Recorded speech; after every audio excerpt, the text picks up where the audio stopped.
আমার ছেলে এত রাতে দারু খেয়ে এসেছো, এত রাতে দারু খেয়ে এসেছো আর আমার নাম ধরে ডাকছো কেন? আমার কি মান সম্মান বলে কিছু নেই? আমি তো তোমার আমার মান সম্মান বাঁচিয়েছি।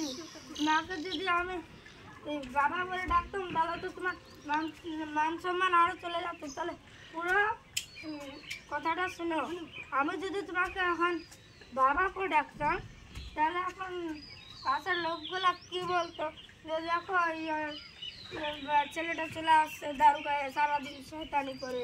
হ্যাঁ, তুমি ঘর থেকে বের হও, তুমি ঘর থেকে বের হও, তুমি ঘর থেকে বের হও, আসো, তুমি বের হও। এখানে এত চেঁচামেচি হচ্ছে নাকি? আসো, বের হও। তোমার ছেলে দারু খেয়ে এসেছে, চলো থানায় চলো।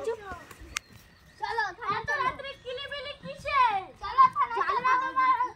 জানো না তো কালকে আমার মাধ্যমিক পরীক্ষা আছে, আর তোমরা কিলিবিলি করছো?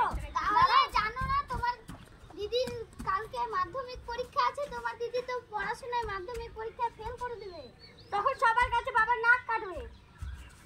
তাই দাঁড়াও, আমি তোমার ছেলেকে থানায় নিয়ে যাই। না না, নিয়ে যেও না, না নিয়ে যেও না, চলো চলো, না নিয়ে যেও না, যেতে হবে,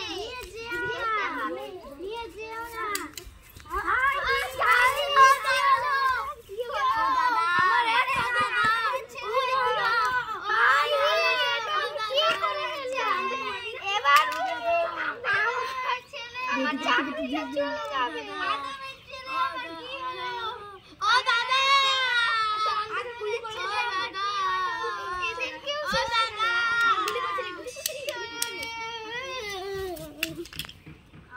এবার তো আমি সবাইকে মেরে ফেললাম, এবার তো আমার চাকরি সব থেকে শেষ।